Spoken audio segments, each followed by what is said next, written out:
నువ్వు పల్లెత్తి మాట్లాడింది జనములు కొంచెం తారుమారగినప్పుడు ఎంత లాంటి పురశుద్రము పడిన గొడవలు పడినట్లు దైవము ఈ పూట ఆతని తారసన చేసినాడు. ఆ తారసన బిల్వమంగళుడు. బిల్వమంగళుడనా ఏటి అవల కొత్తగా కర్మాగారములు కారిస్తారములు మేడల మిద్దెలు కట్టుకుని కాపురమ్ముతుంది వాసుదేవమూర్తి గారు కుమారుడు మా బాల్యమిత్రుడు. నేను ఆనాడు చూచిన ఆ అందగాడే కావాలైనా ఏమండి ఎర్రగా పుష్టిగా ఎత్తుగా ఉంటారే ఆయన ఎప్పుడు చూసావు అది కాదండి చెప్పేది ఏమండి అప్పుడు వేణుగోపాల స్వామి వారి కోవిలలో స్వామి వారి కళ్యాణ సమయంలో కాబోనండి చూశాను.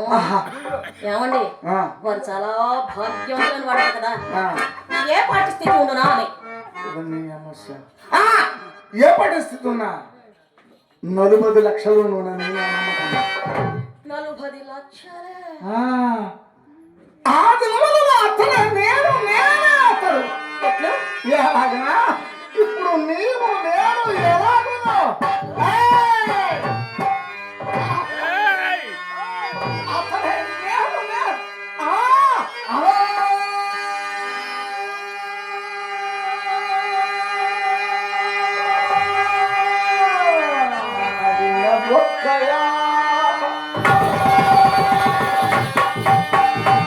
ఆడిన బొక్కయా నగయాడకు నగంగిన బొక్కబాట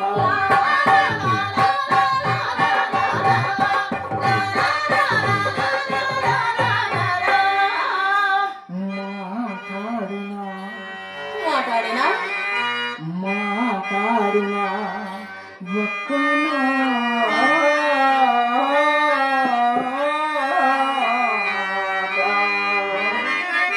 దిశలందు పరుంగిన